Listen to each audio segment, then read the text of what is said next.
Okay, having a look at question 11 of the Tech Active paper from 2021.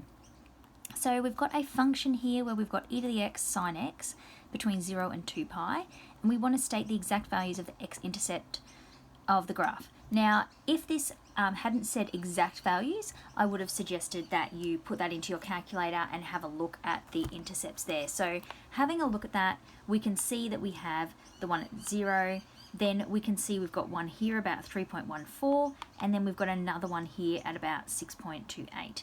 Now that kind of gives me an idea it's going to be the pi values, but when we're looking at the exact values, we want to go more of the algebraic route to solve them. So we've got f of x is equal to e to the x sine x. We're looking for x-intercepts, that's when y equals 0, or the function is equal to 0, so 0 is equal to e to the power of x sine x.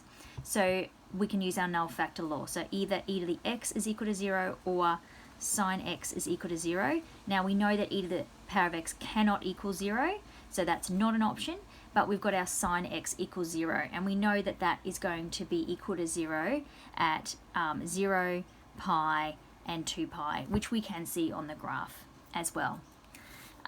Then we've got we want to know an expression for the area enclosed by the graph. Now having my graph here does help me out because I can see that I have this area here that is above the x-axis, and then this area here that's below. Now if I just did the area for that, I would get a negative answer. So just showing you that here, we know that those intercepts are pi and 2 pi. So if we use our integral one there, we can then say between pi and 2 pi, and it will shade that in, and you'll see that it comes up with negative 279. Now when we're talking about the area enclosed, we don't want that negative, so we'll write it as the absolute value of that. So we want the integral between 0 and pi for the e to the x sine x, and we're going to add to that the absolute value between pi and 2 pi of the e to the x sine x, and that way, sorry, I should put my dx on the end, and that way it will then work out this one as a positive value.